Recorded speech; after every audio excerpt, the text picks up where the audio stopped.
எல்லாருக்கும் வணக்கம். எல்லோரும் நிறையா பேசிட்டாங்க, அதனால் கொஞ்சம் கம்மியாக பேசலான்னு நினைக்கிறேன். முதல்ல இது ஒரு என்னது ஒருத்தரை பாராட்டுற மேடையாக ஆகக்கூடாதுன்னு ரொம்ப ஸ்ட்ரிக்டாக சொல்லியிருந்தேன். ஆனால் நிக்கில் ஏதோ பண்ணி விட்டார். அதனால் நான் இப்போ படத்தை பற்றி மட்டும் பேசுகிறேன். 17வது படம், விஷால் கூட 3வது படம். 2 படம் ஏற்கனவே நல்லா அமைஞ்சுது. ஸோ விஷால்கிட்ட ஒரு சின்ன நாட் சொன்னேன், ரொம்ப பிடிச்சது. உடனே டக்குன்னு ப்ரொடியூசர் கார்த்திக் சாரை அறிமுகப்படுத்தி விட்டார். கார்த்திக் சாரே அவர் பேசும்போதே ரொம்ப நல்ல மனுஷனாக தெரிஞ்சார். அதோடு எனக்கு அவர்கிட்ட ஒரு கிக்கு, அந்த கம்பெனியில் ஒரு கார்த்திக் சுப்ராஜ்னு ஒரு டைரக்டர் இருக்கார். ஒரு டைரக்டருக்கு கீழே போய் அந்த கன்சர்னில் போய் ஒர்க் பண்ணுறன்ற கிக்கு எனக்கு ரொம்ப இருந்துச்சு. ஸோ வெரி ஹாப்பி அந்த கம்பெனியில் ஒர்க் பண்ணுறது. விஷால் கூட 3வது படம். ஸோ இந்த படம் எப்படி இருக்கணும்னு ஒரு ஐடியா பண்ணும்போது ஒரு கதை இருந்துச்சு. அந்த கதை ஒரு ஏற்கனவே அதில் ஒரு சேசியாக ஒரு கதையாக இருந்துச்சு. ரொம்ப ஒரு கதைக்குள்ளே அவுட்லைனே ஒரு ஸ்பீடாக இருந்துச்சு. ஸோ இப்போ நம்ம ஸ்க்ரீன் ப்ளே எப்படி பண்ணலான்னு ஒரு டிசைட் பண்ண கமிட் ஆன உடனே அப்போ ஒரு ஏற்கனவே 2 படம் பண்ணோம். அதில் நிறையா ஃபேமிலி இருந்துச்சு, ஆக்ஷன் இருந்துச்சு, எல்லாமே இருந்துச்சு. இது கொஞ்சம் ஃபேமிலி கொஞ்சம் குறைச்சிக்கலாம், ஃபேமிலி பார்க்குற மாதிரி எடுக்கலாம். ஆனால் ஃபேமிலி நிறைய யூத் ஆடியன்ஸை உள்ளே கொண்டாட மாதிரி வரணுன்றதுக்காக ஒரு 60% ஆக்ஷன் அண்ட் 40% ஒரு எல்லோரும் பார்க்குற மாதிரி ஒரு விஷயங்கள், இந்த மாதிரி ஒரு ஐடியாவில் ஸ்க்ரீன் ப்ளே பண்ணேன். அந்த ஸ்க்ரீன் ப்ளே உண்மையிலே எனக்கு ஒரு திருப்தியாக எடுக்கும்போது அந்த திருப்தி இருந்துச்சு. விஷாலோடைய ஒரு பெரிய கான்ட்ரிபியூஷன், டைமிங்லேயும் சரி, அந்த வேலையிலையும் சரி, ஈடுபடுத்திக்கிட்டது, பர்ஃபார்மன்ஸ்லேயும் சரி. ஆக்ஷன் எப்போயுமே ஒரு நல்லா பண்ணுவார்னு தெரியும். ஆனால் அதில் ஒரு எமோஷ்னல் பர்ஃபார்மன்ஸ் உண்மையிலே கண் கலங்கிற மாதிரி ஒரு 2-3 இடம். இப்போ நீங்கள் பார்த்தீங்கன்னா தாமிரபரணியில் பார்த்தீங்கன்னா எண்டில் ஒரு டைலாக் இருக்கும். அதாவது காயப்படுத்தினவனுக்கு காயம் ஆறுற வரைக்கும் வலி, ஆனால் காயப்பட்டவனுக்கு காயம் ஆறுற வரைக்கும் வலி, ஆனால் காயப்படுத்தினவனுக்கு காலம் பூரா வலின்னு சொல்லி மனசு வலிக்குது மாமான்னு சொல்லி அவர் கண் கலங்கும்போது மொத்த ஆடியன்ஸுமே ஒரு ஃபீல் பண்ணாங்க. எனக்கு அது எப்பெல்லாம் பார்த்தாலும் அடிக்கடி இந்த படம் டிவியில் ஓடிட்டுருக்கோம். ஸோ அந்த இடம் வரும்போது ரொம்ப ஃபீல் பண்ணும். ஸோ அதை மைண்டில் வச்சுக்கிட்டேன் எமோஷ்னல் ஏரியாவில். ஸோ ஏற்கனவே ஒரு எமோஷ்னலான ஒரு கதைக்குள்ளே நல்ல ஒரு 2-3 சீன் ஸ்ட்ராங்காக வச்சுன்னு சொல்லி பிளான் பண்ணி பண்ணோம். அதை அழகாக பர்ஃபார்ம் பண்ணி கொடுத்தீங்க, ரொம்ப நல்லா இருந்துச்சு. நான் ஒவ்வொருத்தரையாக சொல்ல போகிறது இல்லை, வெரி சாரி. என்னோடய ஆர்டிஸ்ட் எல்லாருமே நல்லா பண்ணியிருந்தாங்க. எல்லாருமே டெக்னீஷியன்ஸ் அத்தனை பேர் நல்லா பண்ணியிருந்தாங்க. டிஎஸ்பியாக இருக்கட்டும், சுகுமார் சாராக இருக்கட்டும், எல்லாருமே நல்லா பண்ணியிருந்தாங்க. இதில் நான் இப்போ இந்த ரொம்ப நாளாக எல்லாம் இந்த சிங்கிள் ஷாட்டை பற்றியே பேசிகிட்டு இருக்காங்க. ஸோ அதை பற்றி கொஞ்சம் சொல்லலான்னு இருக்கேன். ஏன்னா படம் என்னவாக இருக்க போகுதுன்றது தான் எல்லோரும். ஏன்னா இது ஒரு ப்ரெஸ் மீட்டாக ஆரம்பித்து இது ஒரு பெரிய ஃபங்க்ஷன் மாதிரி ஆகிடுச்சு. ஸோ இது ப்ரெஸ் மூலமாக நான் ஆடியன்ஸுக்கு சொல்கிற விஷயம் உங்களுக்காக ரொம்ப ஒரு மெனக்கடல் பண்ணி தான் இதை படத்தை மேக்கிங் பண்ணியிருக்கோம். இதில் 8 ஃபைட் அண்ட் சேசிங் எல்லாம் சேர்ந்து ஒரு 8 சீக்வன்ஸ் இருக்குது. அந்த 8 சீக்வன்ஸையும் 4 மாஸ்டர்ஸ் பண்ணியிருக்காங்க. அதில் ஒவ்வொருத்தருக்கும் ஒவ்வொரு மாதிரி ஃபைட்டை பிரித்து கொடுத்தோம். எல்லாருமே ரொம்ப சிறப்பாக பண்ணியிருக்காங்க. என்னோட ஒரே ஒரு இது என்னென்னா, அதாவது இதை ஆடியன்ஸ் இந்த படம் பார்க்குறாங்க. இந்த ஃபைட் ஒருத்தருக்கு பிடிக்கலாம், பிடிக்காமல் இருக்கலாம், என்ன வேணாலும் இருக்கலாம். ஆனால் ஏன்டா வச்சாங்க நீ மட்டும் கேட்டவே கூடாது. ஏன்னா வேணும்னு வச்ச மாதிரி இருக்கக்கூடாது. ஏன்னா நான் ஆடியன்ஸை மதித்து ஸ்க்ரீன் ப்ளே பண்ணுற ஆள். நான் கொஞ்சம் யதார்த்தம் கொஞ்சம் மிஸ் ஆகலாம். ஃபைட்டு ஒரு 10 அடி போய் விழலாம். அப்போ கூட மாஸ்டர்கிட்ட சொல்லுவேன், மாஸ்டர் 10 அடி வேணாம், ஒரு 8 அடி வச்சுக்கோங்க, ஒரு 6 அடி ஆகிட்டு வேணாம், ஒரு 4 அடி ஆக்கிக்கோங்க. ஏன்னா நான் மிதிச்சா 2 அடி போய் விழுந்தானா, ஹீரோ மிதிச்சா ஒரு 6 அடி போட்டோம், 12 அடி வேணாம், இப்படிலாம் சொல்லுவேன் நான். ஸோ நான் ஆடியன்ஸை மதிக்கணும்னு நினைக்கிறாள். அப்புறம் நீங்களும் நிறைய கேள்வி என்னடா இன்னும் பறக்க விட்டுட்ருக்கீங்கன்னு சொல்லி கமெண்ட் அடிப்பீங்க. ஸோ அதெல்லாம் பார்க்குறாள். ஆனால் அதனால் நான் இதில் கொஞ்சம் யதார்த்தம் மிஸ் ஆகாமல் பண்ணியிருக்கேன். அதனால் நிச்சயமாக ஆடியன்ஸ் கண்டிப்பாக ஏன்டா அந்த ஃபைட் வச்சிங்கன்னு கேட்க மாட்டாங்க. நான் ஒவ்வொரு ஃபைட்லேயும் ஒவ்வொரு ஒரு கண்டென்ட் வச்சுருக்கோம். அதாவது தேவை. நம்ம வீட்டு முன்னாடி சும்மா சொல்கிறேன், ஒரு அடித்தடி யாரோ ஒருத்தர் சொல்கிறாங்க, என்ன பயங்கர ஆக்ஷனாக இருக்குது. நம்ம வீட்டு முன்னாடி ஒரு 10 பேர் நிற்கிறான் நம்மளை அடிக்கிறதுக்கு. நம்ம என்ன பண்ணுவோம்? கொஞ்ச நேரம் பொறுமையாக இருப்போம், போலீஸ் ஃபோன் பண்ணுவோம். எதுவும் வரல, அவங்க பூட்டை உடைக்க போகிறாங்கன்னா உள்ளேருந்து அருவாமனை, உலக்க, உரல் எல்லாத்தையும் எடுத்துக்கிட்டு நம்ம தயாராகி அடிப்போம். இந்த மாதிரி ஒரு மூடில் தான் அவர் படம் முழுதும் அட்டன் பண்ணியிருக்காரு.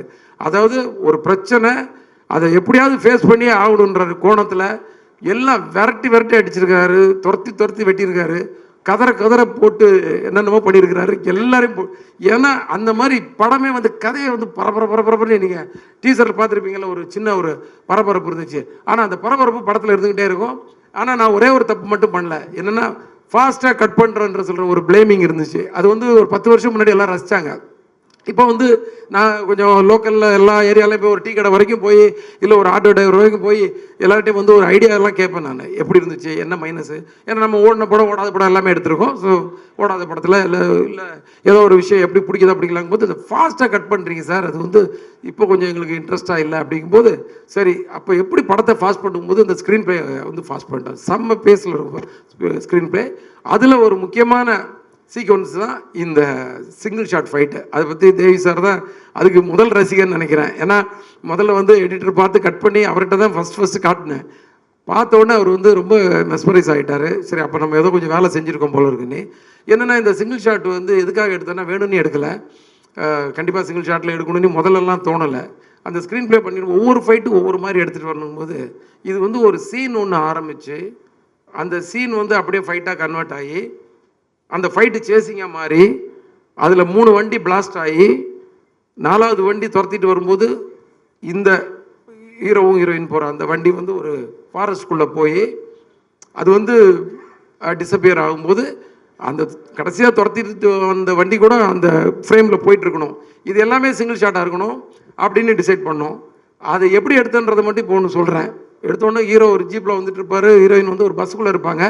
ஆனால் ஒரே கேமராமேன் கையில் கேமராமேன் ஜீப்பில் ஒரு பொசிஷனில் இருப்பார், டைரக்டர் ஜீப்பில் ஒரு இடத்துல ஒளிஞ்சு உட்காந்துட்டு இருப்பார். வண்டி போயிட்டுருக்கு, ஹைவேஸில் போயிட்டுருக்கு, 3.5 கிலோமீட்டர் ஸ்ட்ரெச்சு, 5 நிமிஷம் ஷாட்டு. இப்போ கிளம்பி போயிட்டே இருக்குது. இப்போ கேமரா பேன் ஆகுது, ஹீரோ இருக்கார், வண்டி முதல்ல காட்டுற ஒரு பஸ்ஸு தூரத்தில் போயிட்டுருக்கு, இந்த பக்கம் பேன் பண்ண ஹீரோ இருக்கார். ஹீரோ வந்து அந்த பஸ்ஸை வந்து ஹார்ன் அடித்து வண்டியை நிறுத்துன்றாரு, அந்த டிரைவர் நிறுத்த மாட்டேங்கிறான். நிறுத்தியான்னு திருப்பி கம்பல் பண்ணுறாரு, நிறுத்த மாட்டேங்கிறான். உடனே போய் கிராஸ் கட் அடிக்கிறாரு. கிராஸ் கட் அடித்த உடனே அந்த பஸ்ஸு பின்னாடி பிரேக் அடிக்குது. இப்போது கேமராமேன் கையிலேருந்து கேமராமேன் அசிஸ்டன்ட் கிட்ட கேமரா மாறுது, அவர் அதை எடுத்துகிட்டு வெளியே போயிட்டு இருக்காரு. இவர் கீழே இருந்து இறங்கி வராரு. இப்போ கேமராமேன் கையிலுக்கு கிட்ட வருது, கேமராமேன் அந்த கேமரா கையில் வாங்குறாரு. இப்போ டைரக்டர் ஓடி போய் இன்னொரு வண்டியில் போய் மாஸ்டர் கூட போய் இருக்கிறாரு. அங்கேருந்து அவர் மாஸ்டர் கிட்ட இருந்து அங்கேருந்து மைக்கில் இருந்து கமெண்ட்ஸ் கொடுக்குறாரு. இப்போ இவர் நடந்து போகிறாரு. அந்த கொஞ்சம் ஃபாஸ்ட்டாக பேசணும்னு நினைக்கிறேன், ஆனால் வரமாட்டேங்குது. இதோட ஃபாஸ்ட்டாக பேச முடியாதோ. ஸோ பஸ்ஸுக்கிட்ட போகிறாரு, போய் வந்து அந்த படியில் ஏறுறாரு. ஸோ காம்போசிஷன் வைஸ் லோவாக இருக்கக்கூடாதுன்றக்காக ஒரு செட்டர் ஸ்டெண்ட் வந்து அங்கே வந்து ஒரு ஸ்டூலை கொண்டு வந்து போடுறாரு. அது மேலே கேமராமேன் ஏறி சின்ன கரெக்ட் காம்போசிஷனில் வைக்கிறாரு. அங்கே ஒரு சீன் ஒன்று போகுது. கடைசியாக அவங்கள கன்வின்ஸ் பண்ணி கூட்டிகிட்டு கீழே இறங்கி வராரு. இறங்கி வந்து இங்கே வந்து திரும்பி பார்த்தாச்சுன்னா ஹைவேஸில் ஆப்போசிட் ட்ராக்கில் 2 வண்டி வருது. அது வில்லன் குரூப் ட்ராக்கு. ஒரு 15 ஃபைட்டர்ஸ் வராங்க. இப்போ இறங்கி ஓடி போய் வண்டியில் போய் ஏறுறாங்க. வண்டியில் போய் ஏறின உடனே அதுக்குள்ளே அந்த ஜீப் வந்து பக்கத்தில் நிற்குது. 15 ஃபைட்டர்ஸ் இறங்குறாங்க. இறங்கி ஃபைட் ஆரம்பிக்குது. ஒவ்வொருத்தனையும் அடிக்கிறார். எடுத்தவனும் ஒருத்தனை பிடிச்சி வச்சு நெஞ்சில் கத்தி எடுத்து குத்தி மற்றவனெல்லாம் த்ரில்ஃபுல்லாக பார்த்து ஒவ்வொருத்தனையும் எட்டி உதைக்கிறாரு, மிதிக்கிறாரு, குத்துறாரு, அடிக்கிறாரு. ஆனால் எட்டி உதைக்கும் போது அவன் பறந்து போனோம். என்னென்னா ஒரு ஃபைட்டர் அடித்ததுக்கப்புறம் அப்படி திரும்பி கேமரா அப்படி திரும்பி வரும்போது எல்லாமே சிங்கிள் ஷாட். கேமரா திரும்பி வர்றதுக்குள்ளே அவர் வந்து அந்த ரோப் எடுத்து ஊக்க மாட்டிக்கிட்டு ரெடியாக இருக்கணும். அந்த ஃபைட்டரை மிதிக்கும் போது ஃபைட்டர் மாஸ்டர் அசிஸ்டன்ட் வந்து கரெக்டாக இழுக்கணும். மாஸ்டர் அந்த கமெண்ட் வந்து இன்னொரு வேனில் உட்காந்து கொடுக்கணும். இந்த மாதிரி டார்கெட். இந்த 15 பேரை அடிச்சு போட்டு திருப்பி அந்த ஜீப்பில் ஏறி கிளம்புறாரு. அதுக்குள்ளே பஸ்ஸில் உள்ள ஜூனியர் ஆர்டிஸ்ட் 50 பேர் இறங்கி அங்கேருந்து எல்லாத்தையும் வேடிக்கை பார்த்துட்டு இருப்பாங்க. அவங்களும் அந்த இந்த சீனுக்கு வந்து கோஆப்ரேட் பண்ணும். யாராவது ஒருத்தர் தப்பு பண்ணாலும் முடிஞ்சுது. இப்போது வண்டி மறுபடி கிளம்புது ஜீப்பு. அவங்க வந்து 2 வண்டி இவங்களை துரத்திட்டு வருது. துரத்திட்டு வந்தோடனே கேமராமேன் கையில் இருந்து கேமரா வந்து பறக்குது. பறந்தாச்சுன்னா 100 ஃபீட் ஹைட்டு போயிட்டு இருக்கும்போது கடைசியாக வந்து வண்டி 2 வண்டி இந்த வண்டியை துரத்திட்டு போகும்போது கரெக்டாக ஹைடென்ஷன் ஒயரில் வந்து 100 மீட்டர்கிட்ட உயரத்தில் வந்து ஒரு கேமரா பட்டு டம்முன்னு கீழே வந்து உடஞ்சிருது கேமரா. அப்படியே கட்டு. அதுக்கப்புறம் இன்னொரு கேமரா, இன்னொரு இது சேம் ப்ராசஸ்.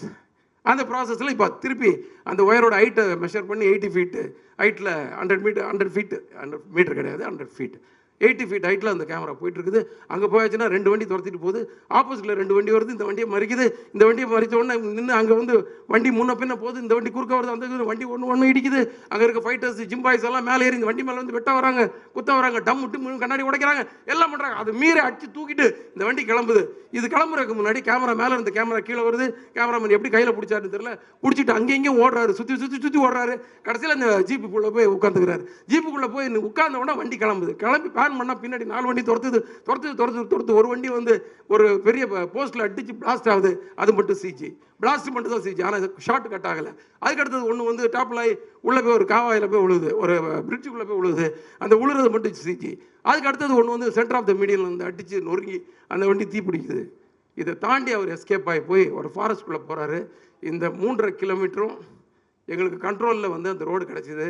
எல்லா டெக்னீஷியனோட சப்போர்ட் கிடச்சிது, விஷாலுடைய அந்த டெடிகேஷன் இருந்துச்சு, ப்ரொடியூசரோட சப்போர்ட் எல்லாம்.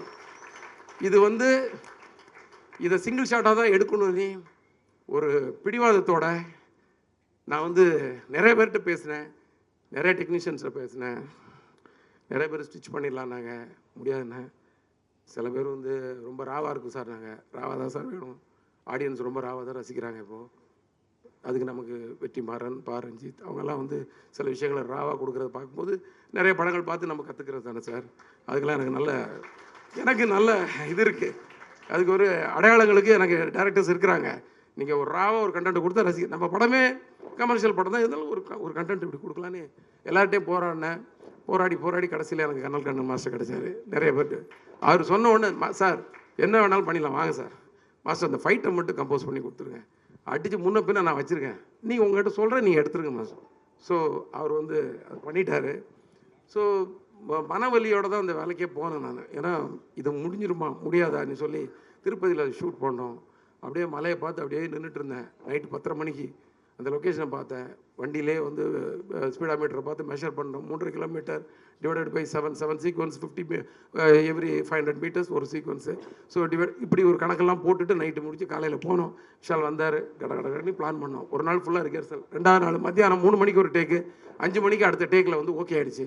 ஸோ ஓகே ஆனதுக்கப்புறம் தான் வந்து அந்த மன வலியும் அந்த பெயினும் வந்து போச்சு. ஏன்னா நம்ம நினச்சதை சாதிச்சிட்டோம் அப்படின்ற மாதிரி. ஸோ இதை நான் எதுக்கு இவ்வளோ டீட்டெயிலாக சொன்ன, கொஞ்சம் டைம் கூட நிறைய எடுத்துருப்பேன்னா, இந்த மாதிரி ஒரு விஷயம் இல்லை, படத்தில் எல்லா விஷயத்துலையும் ஆடியன்ஸை மதித்து நாங்கள் நிறையா வேலைகள் செஞ்சுருக்கோம். அது வந்து நிச்சயமாக உங்களை வந்து சந்தோஷப்படுத்தும், திருப்திப்படுத்தும்னு நினைக்கிறேன். வேறு எதுவும் நான் பேச விரும்பலை. நீங்கள் படத்தை பாருங்கள், ப்ரெஸ் வந்து சப்போர்ட் பண்ணுங்கள். ஆடியன்ஸுக்கு கண்டிப்பாக பிடிக்கிற மாதிரி நிறைய விஷயங்கள் இருக்குது. ஒரு சின்ன பெயினோடு வருவீங்க, கண்டிப்பாக வலி, ஒரு எமோஷனலாக வெளில வருவீங்க படம் பார்த்துட்டு. நம்பிக்கை இருக்குது. நன்றி.